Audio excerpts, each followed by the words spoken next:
Hello प्यारे बच्चों, आप लोगों की डिमांड थी कि हम बैलेंसिंग ऑफ केमिकल इक्वेशंस पर कोई वीडियो लेकर आएँ। तो ये वीडियो हम आपके लिए बैलेंसिंग ऑफ केमिकल इक्वेशंस पर लेकर आए हैं, यानी कि रासायनिक समीकरणों को संतुलित करना। तो बेटा, जो रासायनिक समीकरणें होती हैं ये चार प्रकार से संतुलित होती हैं। एक विधि आपने 10th क्लास में पढ़ी थी, वो थी अनुमान विधि, यानी कि जिसमें हम सिर्फ अनुमान लगाकर रासायनिक अभिक्रियाओं को संतुलित करते थे। लेकिन यहाँ पर एक स्टेप और आगे बढ़ जाता है, आपका आ जाता है आंशिक संतुलन विधि, यानी कि रासायनिक अभिक्रियाओं या रासायनिक समीकरण की आंशिक संतुलन विधि, यानी पार्शियल बैलेंसिंग ऑफ इक्वेशन। तो पार्शियल बैलेंसिंग ऑफ इक्वेशंस क्या होते हैं, तो आज हम इस वीडियो में उसके बारे में जानेंगे कि इसको हम कैसे बैलेंस करते हैं। लेकिन उससे पहले हम कुछ अनुमान विधि की रिएक्शंस देखते हैं कि उन्हें कैसे संतुलित किया जाता है। तो वीडियो शुरू करते हैं। तो बेटा, सबसे पहले हम बात करेंगे अनुमान विधि के बारे में, यानी कि रासायनिक समीकरणों को संतुलित करने की अनुमान विधि क्या होती है। तो सबसे पहली विधि क्या है आपकी, अनुमान विधि। अनुमान विधि, इसको इंग्लिश में कहते हैं हम hit and trial method. Hit and trial method, यानी कि आपको इसमें करना क्या होता है कि आपको अनुमान लगाकर रासायनिक समीकरण को संतुलित करना होता है। जैसे कि फॉर एग्जांपल मान लीजिए हमारे पास एक रासायनिक समीकरण है, यानी कि नाइट्रोजन की अभिक्रिया अगर हाइड्रोजन से कराई जाए तो हमें क्या प्राप्त होगा, यानी कि अमोनिया NH3।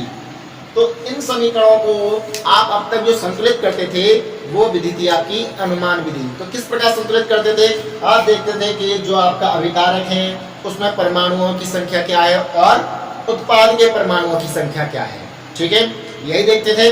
तो इसमें आप अपनी इच्छा अनुसार ऐसी संख्याओं से गुणा करते थे जो एक दूसरे, यानी कि अभिकारक और उत्पाद के परमाणुओं की संख्या को बराबर कर दे, ठीक है। जैसे कि नाइट्रोजन इधर 2 है और इधर नाइट्रोजन कितना है, 1 है, तो आप यहाँ पर क्या करेंगे, 2 से मल्टीप्लाई, जिससे कि नाइट्रोजन दोनों तरफ क्या हो जाए, बराबर हो जाए। इसके बाद देखते हैं हाइड्रोजन। जब हमने इसमें 2 का मल्टीप्लाई किया तो 2 3 जा कितना हो गया, 6 हो गया है। तो हाइड्रोजन के यहाँ 6 हो गई, तो इधर कितना है हमारा 2 है, तो इसको भी हमें 6 करना है। तो कितने का मल्टीप्लाई करें इसमें, 3 का, तो इधर 3H2। तो ये आपकी क्या हो गई, एक अनुमान विधि होगी। आपने यहाँ पर अनुमान लगाया कि यहाँ पर इतने इतने परमाणुओं की हमें आवश्यकता है, यानी इतनी संख्या से अगर हम गुणा कर दें इस परमाणु के अंदर तो दोनों तरफ अभिकारक और उत्पाद के परमाणुओं की संख्या बराबर हो जाएगी। इसमें हम कोई और दूसरी रिएक्शन देख लेते हैं कि दूसरी रिएक्शन क्या है। मान लीजिए हमने यहाँ पर आपको कुछ रिएक्शंस लिख रखी है पेपर पर, तो उन रिएक्शनों को हम करके देखते हैं संतुलित कैसे करेंगे। जैसे कि मान लीजिए हमारे पास पहली रिएक्शन है यहाँ पर SO2 plus H2S is equals to S plus H2, ठीक है। तो इस समीकरण को कैसे संतुलित करेंगे, तो वही अनुमान विधि का प्रयोग करेंगे इसमें भी। तो देखेंगे यहाँ पर सबसे पहले हाइड्रोजन कितना है, यहाँ पर हमारा 2 है, इधर हाइड्रोजन 2 है, सल्फर का 1 है, सल्फर का 1 है। लेकिन यहाँ पर ऑक्सीजन असंतुलित है, यानी कि ये ऑक्सीजन के यहाँ पर कितने 2 और इधर कितने हैं 1 है। तो पहले ऑक्सीजन को संतुलित करेंगे तो कितने का मल्टीप्लाई कर दें, इसमें 2 का मल्टीप्लाई कर दें, तो दोनों तरफ ऑक्सीजन बराबर हो गए, ठीक। इसके बाद देखेंगे जब हमने इस पर 2 का मल्टीप्लाई किया तो हाइड्रोजन कितने हो गए, यहाँ पर 4 हो गए। बट इधर देखेंगे अभिकारक में हाइड्रोजन कितने हैं, हमारे 2 हैं। तो क्या करेंगे, इसमें भी हम 2 का मल्टीप्लाई कर दें, तो हाइड्रोजन दोनों तरफ कितना हो गया, इधर भी 4 हो गए। अब देखेंगे जब हमने 2 का मल्टीप्लाई इसमें किया तो सल्फर का कितना हो गया, 2 और 1 3 हो गए। इधर कितना है, 1 है, तो इधर कितने का मल्टीप्लाई करते हैं, 3 का मल्टीप्लाई, जिससे कि सल्फर की संख्या भी 3 हो जाए। तो दोनों तरफ परमाणुओं की संख्या क्या हो गई, बराबर हो गई। और देख लेते हैं तीसरा, मान लीजिए तीसरी अभिक्रिया है हमारे पास में Al4C3 plus H2O is equal to AlOH का होल थ्राइस प्लस CH4। ये हमारे पास रासायनिक समीकरण है। इसको हम कैसे संतुलित करेंगे? तो वही अनुमान विधि का प्रयोग करेंगे। तो अनुमान विधि क्या कहती है कि जो परमाणु यहाँ पर असंतुलित हैं, जो परमाणु असंतुलित हैं, उनको हम क्या करें, ऐसी संख्या से मल्टीप्लाई करते हैं जो जिससे अभिकारक और उत्पाद दोनों तरफ के परमाणुओं की संख्या क्या हो जाए, बराबर हो जाए। तो बेटा इसमें एक चीज ध्यान रखेंगे, वैसे आप लॉ बना सकते हैं, कोई भी फॉर्मूला बना सकते हैं, जैसे कि पहले मेटल को बैलेंस करिए, फिर नॉन मेटल को करिए, फिर उसके बाद हाइड्रोजन को, या फिर उसके बाद ऑक्सीजन को। जैसे कि मान लीजिए आप ये फॉर्मूला यूज कर सकते हैं, मेटल, नॉन मेटल और उसके बाद हाइड्रोजन, ऑक्सीजन। बट ये फॉर्मूला हर रिएक्शन पर आपका वर्क नहीं करता है। तो ऐसा इसमें फॉर्मूला बनाने की आपको कोई आवश्यकता नहीं है जिससे कि आपको आगे परेशानी हो। तो आपको क्या करना है, सिर्फ अनुमान लगा कर ही ऐसी अभिक्रियाओं को संतुलित करना है। तो अनुमान लगाकर अगर हम संतुलित करने का प्रयास करें तो क्या होगा इसमें, देखिए सबसे पहले हमें क्या दिख रहा है यहाँ पर, अनबैलेंस Al4, एल्यूमिनियम के 4 परमाणु हैं, बट इधर कितने हमारे 1 हैं। तो सबसे पहले हम इसी को बैलेंस कर लें। तो कितना हो गया, ये 4 हो गया, ठीक है। अब इसके बाद देखते हैं कि हमारे कार्बन के कितने हैं। देखो इधर कार्बन के 3 हैं, उधर कितना है 1 है, इधर भी हम कितने का मल्टीप्लाई करते हैं, 3 का मल्टीप्लाई करते हैं। तो कार्बन बैलेंस हो गया हमारा और एल्यूमिनियम बैलेंस हो गया।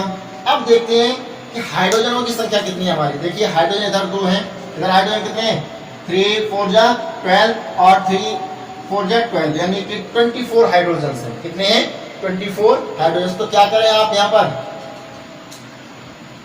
12 का मल्टीप्लाई कर दें तो 24 हाइड्रोजन हो गए। अब ऑक्सीजन देखें कितने हैं, 12 और यहाँ कितने हैं 12। तो इक्वेशन आपकी क्या हो गई, ये बैलेंस हो गई। क्लियर है? तो ये तो थी आपकी अनुमान विधि, यानी कि हिट एंड ट्रायल विधि। इस विधि को आप आसानी से कर सकते हैं। बस आपको क्या करना, अनुमान लगाना है कि किस संख्या से इसमें हमें मल्टीप्लाई करना है जिससे कि दोनों तरफ यानी कि अभिकारक और उत्पाद बराबर हो जाए। अब बात आती है जो सबसे ज़्यादा कॉम्प्लिकेटेड रिएक्शंस हैं आपकी, जिनमें हम प्रयोग करते हैं आपकी आंशिक संतुलन विधि का। आंशिक संतुलन विधि, देखिए बेटा इसको थोड़ा आपको ध्यान से समझना होगा, क्योंकि अगर ये समझ में नहीं आया तो शायद आपको ये फिर समझ में नहीं आएगी। तो देखते हैं दूसरी विधि क्या है हमारी। दूसरी विधि है आपकी आंशिक विधि। आंशिक विधि यानी कि इसको इंग्लिश में कहते हैं हम पार्शियल मेथड। पार्शियल मेथड यानी कि केमिकल इक्वेशंस की पार्शियल बैलेंसिंग विधि, या फिर आप सीधा सीधा कह सकते हैं यानी कि रासायनिक समीकरण को संतुलित करने की आंशिक विधि। आंशिक का मतलब है यानी कि उसमें हम पार्ट्स में उसको संतुलित करते हैं, यानी कि छोटे छोटे पार्ट्स बना लेते हैं, उसके उन पार्ट्स में हम उसको संतुलित करते हैं। जैसे कि मान लीजिए हमारे पास कोई रिएक्शन है Cu plus HNO3 is equals to, ये फॉर्म करता है आपका CuNO3 का whole twice plus NO plus H2O। ये आपके पास एक इक्वेशन है। इस इक्वेशन को हम किस प्रकार संतुलित करें, ठीक है। तो इस इक्वेशन को संतुलित करने के लिए एक ट्रिक का आप इस्तेमाल करेंगे, ठीक है, जो आपके लिए हमारी खुद की अपनी ट्रिक है। उस ट्रिक में आपको करना क्या है, बस छोटा सा काम है। देखिए क्या काम है कि आपको यहां जो उत्पाद दे रखे हैं इनसे पूछना है। ट्रिक क्या है, उत्पाद से पूछो कि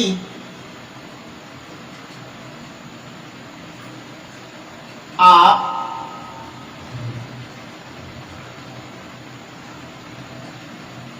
कैसे बने हो।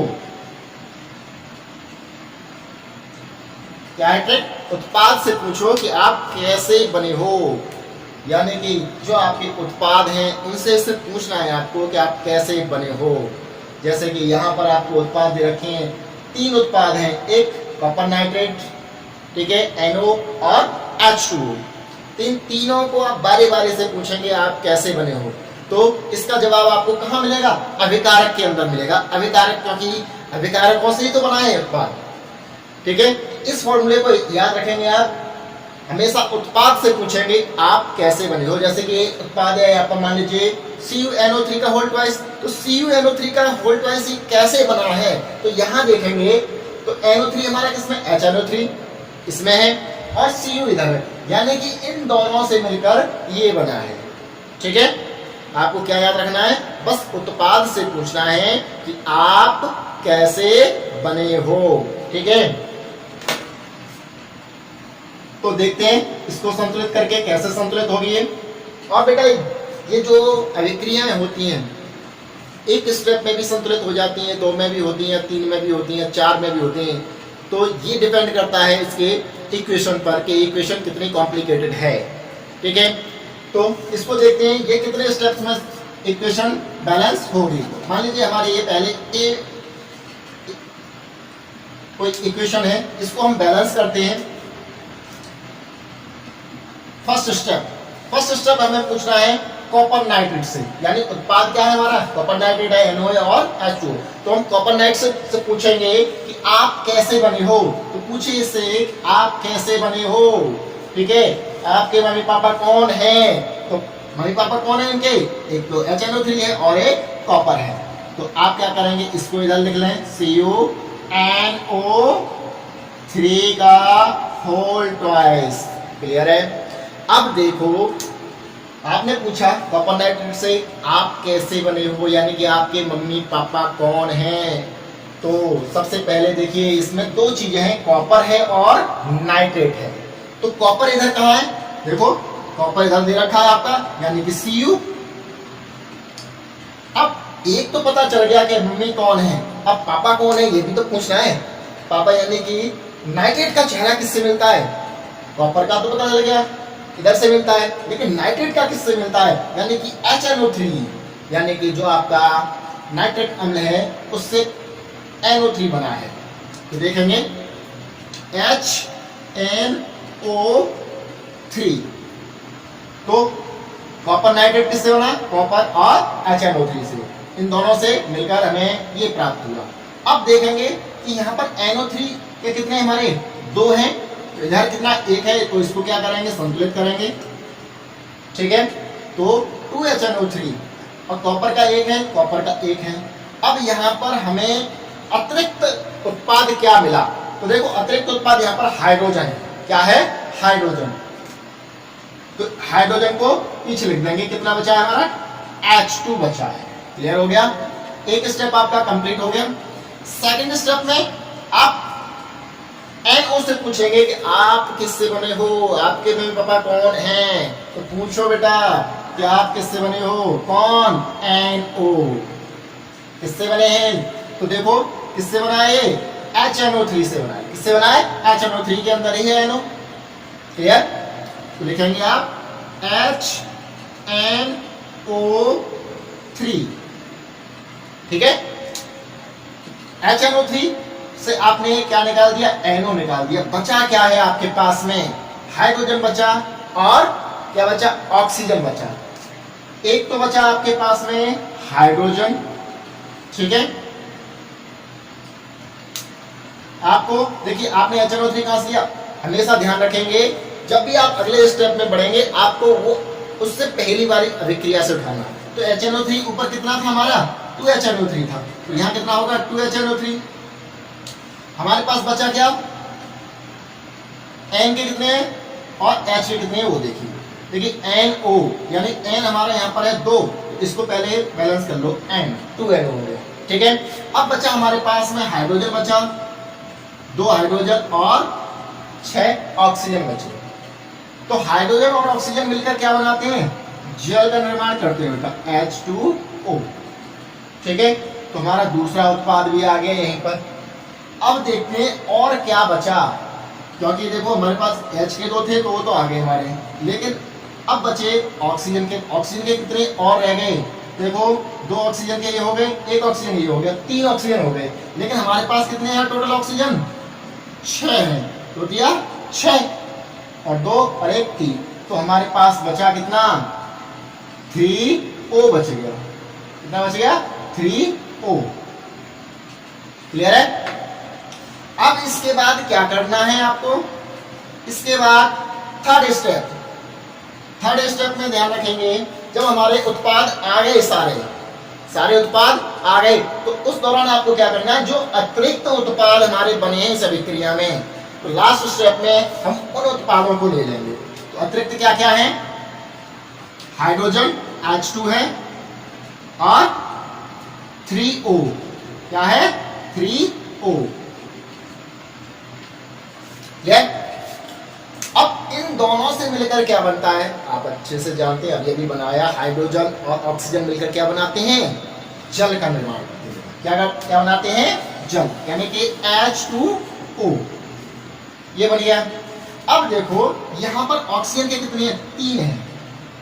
एक चीज और ध्यान रखेंगे कि जितना हमारे पास अभिकारक है या फिर जितना प्रोडक्ट हमारा बन चुका है, हम उससे कभी कम नहीं कर सकते हैं। ऐसा नहीं है कि इसको 3 को हटा दें हम और यहाँ पर इतना ही रहने दें इसको बैलेंस करने के लिए। तो हमेशा ध्यान रखेंगे, अगर उत्पाद जितना है उससे कम नहीं कर सकते हैं हम, लेकिन हाँ अगर बढ़ाने की आवश्यकता पड़े तो हम बढ़ा सकते हैं। तो इसको बैलेंस करने के लिए क्या करेंगे, 3 से मल्टीप्लाई। लेकिन यहाँ देखेंगे, यहाँ पर हमारा हाइड्रोजन है 2, ठीक है, और हाइड्रोजन हमने लिया कहाँ से, यहाँ से लिया है। जब यहाँ से हाइड्रोजन लिया, यहाँ भी 2 है, तो इसको संतुलित तो हमें करना है। तो संतुलित करने के लिए क्या करें, इसमें 3 का मल्टीप्लाई कर दें, और यहाँ पर भी हम कितने का मल्टीप्लाई, 3 का मल्टीप्लाई कर दें। और ये जो मल्टीप्लाई होगा पूरी रिएक्शन में होगा, कंप्लीट रिएक्शन में होगा, क्योंकि हम सिर्फ इसमें मल्टीप्लाई नहीं कर सकते। अगर इसमें मल्टीप्लाई करेंगे तो हमारी आगे वाली रिएक्शंस भी अनबैलेंस हो जाएंगी। इसलिए हम क्या करेंगे, पूरी रिएक्शन में मल्टीप्लाई करेंगे 3 का, जिससे कि ये क्या हो गया, हमारा बैलेंस हो गया। क्लियर है। अब ये तो हो गया, अभी संतुलित करना है इसका, यानी कि हमने सिर्फ उत्पादों से पूछा कि आप कैसे बने हो, और उत्पादों को हमने बना लिया। ठीक है, अभिकारक को ढूंढा आपने किस किस से उत्पाद बने। ठीक है, इसके बाद एक और काम रह जाता है इसमें, इनको हमें अभी जोड़ना है, उसके बाद हमें फाइनल आंसर इसका मिलेगा। तो बेटा एक बात याद रखेंगे कि जितनी भी आंशिक संतुलन विधि से समीकरणें संतुलित की जाती हैं, तो उनमें आपको सबसे पहले समीकरणों को बनाना सीखना है। क्या सीखना है, बनाना। बनाने से मतलब है यहाँ पर कि जो आपको उत्पाद दिए हुए हैं वो आपको कैसे प्राप्त हुए हैं, ये आपको आना चाहिए। और ये आपको आने के लिए आपको क्या करना है, बार बार इन चीज़ों की प्रैक्टिस करनी है, क्योंकि बिना प्रैक्टिस के आपको ये नहीं आएगा।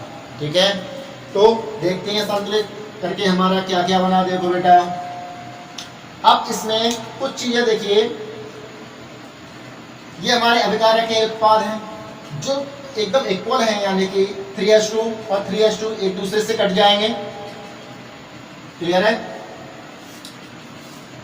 और 3O और 3O ये इससे कट जाएगा।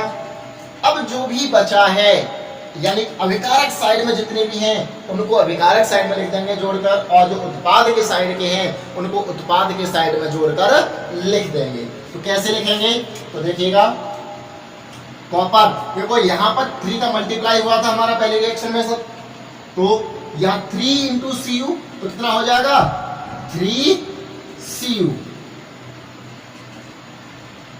प्लस 3 इंटू 2HNO3, कितना 6HNO3 हो गया, और 2HNO3 हमारा नीचे है, बाकी कहीं पर नहीं है, तो कितना हो जाएगा 6, 3 इंटू 2 6 और 2 8HNO3, 8HNO3। इसके बाद आगे 3 का मल्टीप्लाई इसमें होगा, तो 3CuNO3 का होल ट्वाइस। बाकी और क्या बचा हमारा, 2NO और 2NO। बाकी अब क्या बचा है हमारे, तो H2 यहाँ है और 3H2 यहाँ है, तो 4H2। ये आपकी अभिक्रिया संतुलित हो गई है। तो इस अभिक्रिया में क्या करना है आपको, या इन समीकरणों को संतुलित करने के लिए क्या करना है, सबसे पहले आपको समीकरण को तोड़ना आना चाहिए, यानी कि जो उत्पाद हैं वो कैसे बने हैं उनको आंशिक रूप से तोड़ तोड़ कर आपको बनाना है। यानी कि अगर 2 से अधिक उत्पाद दे रखे हैं तो आपको पहला उत्पाद कैसे बना वो देखना है, फिर आपको दूसरा उत्पाद कैसे बना, यानी उत्पाद कैसे बना ये बनाना आ गया आपको, तो ये समीकरण संतुलित करना आसान हो जाएगी। अब इसके बाद चलिए दूसरा और एक और इक्वेशन देख लेते हैं। तो देखते हैं बेटा हमारी दूसरी समीकरण क्या है। दूसरी समीकरण ले लेते हैं, मान लीजिए हमारे पास Cu plus H2SO4 is equals to, ये बनाएगा आपका CuSO4 plus SO2 plus H2। ठीक है, इस समीकरण को हम कैसे संतुलित करेंगे, उसी विधि को अपनाएंगे। इसमें क्या करेंगे, उत्पाद से पूछेंगे कि आप कैसे बने हो। ठीक है, तो पूछो बेटा कैसे बने हो। देखते हैं, सबसे पहले क्या करना है आपको, पहला जो उत्पाद है उससे पूछना है कि आप कैसे बने हो, आपके मम्मी पापा कौन हैं। तो CuSO4, ठीक है, तो देखो CuSO4 किससे बना, कॉपर और सल्फ्यूरिक एसिड यानी कि हाइड्रोजन सल्फेट से मिलकर बना है, यानी कि Cu प्लस H2SO4 दोनों से मिलकर बना है। क्लियर। अब इसके बाद में इसमें से क्या बच रहा है वो निकालिएगा। Cu आपका यहाँ आ गया, SO4 आ गया, बचा क्या है, H2 बचा है। क्या बचा है, H2 बचा है। ठीक है, अब दूसरा देखते हैं। एक तो आपका हो गया, ये कैसे बना, बैलेंस हो गया इक्वेशन। Cu का 1 है, H2 के 2 है और SO4 का 1 है। अब सेकंड इससे पूछते हैं कि आप कैसे बने हो। इनसे भी पूछो बेटा इनके मम्मी पापा कौन है। तो SO2, तो बेटा SO2 देखिए किस में है, H2SO4 में। किसमें, H2SO4 में। H2SO4 लिख लेंगे इधर अभिकारक में। अब H2SO4 से SO2 निकल गया, बचा क्या, एक तो आपका हाइड्रोजन बचा यानी कि H2, और ऑक्सीजन के 2 परमाणु बचे, ऑक्सीजन के 2। तो एक ऑक्सीजन हम इसके साथ मिला दें तो क्या बन जाएगा, जल बन जाएगा यानी कि H2। अब बचा क्या, एक ऑक्सीजन और रह गया यानी कि ऑक्सीजन और रह गया आपका 1। ठीक है, इसके बाद आपको तीसरा देखना है। क्या देखना है, तीसरा देखेंगे। तीसरा क्या है,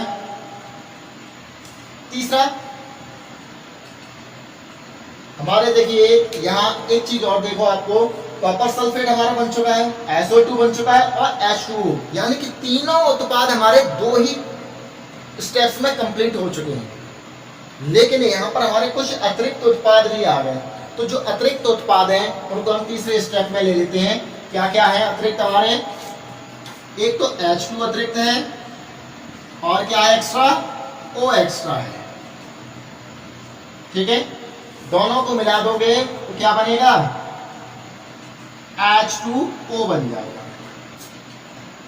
अब क्या करना है, जो हमने लास्ट स्टेप बताया था आपको कि अभिकारक की साइड में जितने भी परमाणु उनको जोड़ देना है और उत्पाद की साइड वालों को जोड़कर लिख देना है।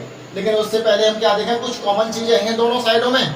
अगर कॉमन चीजें हैं तो उन्हें एक दूसरे से काट देते हैं। ठीक है, तो काटेंगे, क्या क्या है देखिए कटने वाला। एक तो H2 कट जाएगा H2 से, और ऑक्सीजन से कट जाएगा। ठीक है, अब क्या बचा, कॉपर अकेला है, कुछ नहीं है, और दूसरा कॉपर नहीं है। ठीक है, प्लस H2SO4 2 है, तो 2H2 SO4 एरो। इधर देखेंगे CuSO4 यहां पर एक ही है, तो CuSO4 प्लस SO2 भी यहां पर एक ही है, ठीक है, प्लस जो भी बचा, क्या बचा, H2O और H2O दो हैं, तो 2H2O क्लियर हो गया। तो अब देख लेते हैं क्या संतुलित है या नहीं। Cu का हमारा एक है, Cu का एक है, ठीक है, और सल्फेट के हमारे देखिए सल्फर के कितने हैं, दो हैं इधर, सल्फर के इधर दो हैं, एक और एक दो, ठीक है। हाइड्रोजन के चार हैं, हाइड्रोजन के हमारे चार हैं इधर। देखते हैं ऑक्सीजन के कितने हैं, 2 4 जा 8, इधर कितने हैं 4 2 6 हो गया और 2 8 हो गया, यानी कि ये हमारी इक्वेशन क्या है, बैलेंस्ड है। तो बेटा ये आपकी थी यानी कि आंशिक विधि, रासायनिक समीकरणों को संतुलित करने की आंशिक विधि। ये विधि आपकी सबसे ज्यादा इंपॉर्टेंट विधि होती है, क्योंकि अगर ये विधि आपको आ गई तो आपको रासायनिक समीकरण याद करने की आवश्यकता नहीं होगी। आपको बहुत सारी चीजें यहाँ पर सीखने को मिलेंगी, आप कैसे प्रोडक्ट को बनाओगे ये बनाना सीख जाओगे आप। तो आपको क्या करना है, इन रिएक्शंस को रिवाइज करना है, बार बार रिवाइज करना है। आपके पास जो भी बुक्स हो या मॉडल पेपर हो उसकी सहायता से, उसमें बहुत सारी रिएक्शंस होंगी, उन रिएक्शनों को क्या करेंगे, अपने आप सॉल्व करके देखेंगे। क्योंकि उम्मीद करते हैं कि आपको आंशिक संतुलन विधि से समीकरण संतुलन करना समझ में आ गया होगा। अगर नहीं आया है तो बेटा समझने के लिए आपको करना क्या है, आपको सिर्फ इतना करना है, समीकरण को लिखो और समीकरण को लिखने के बाद पहले उसको तोड़ना सीखो। पहले क्या करना है, उसको तोड़ना सीखो। अगर तोड़ना आ गया तो फिर जोड़ना भी आ जाएगा, तोड़ना आ गया तो जोड़ना भी आ जाएगा। तो आपको क्या करना है, समीकरणों को लिखना है और उन्हें बार बार तोड़ के देखना है, और फिर उसके बाद में क्या करना है, लास्ट में जोड़ना है। क्योंकि ये जो समीकरण है आपको एक बार में नहीं आ सकती हैं, क्योंकि यहाँ आपका अनुमान काम नहीं करेगा बेटा, ठीक है। तो इन समीकरणों को करने के लिए क्या करना है, आपके लिए पहले समीकरण को लिखना है, उसके पश्चात समीकरण को तोड़कर उसे जोड़ना है। और तोड़ना कैसे, आपको सीधा सा हमने एक ट्रिक दे दिया। ट्रिक में क्या है, आपको उत्पाद से पूछना है कि आप कैसे बने हो, यानी कि आपके मम्मी पापा कौन हैं। आपने मम्मी पापा को ढूंढ लिया तो आप उसका फॉर्मेशन भी पता लगा सकते हैं कि कैसे बने हैं, उसके मम्मी पापा कैसे हैं, उसका चेहरा उससे मैच कर रहा है नहीं कर रहा है, ठीक है। तो चेहरे को मैच करो और रिएक्शन को सॉल्व करो, ठीक है। तो प्रैक्टिस करो बेटा इसके लिए।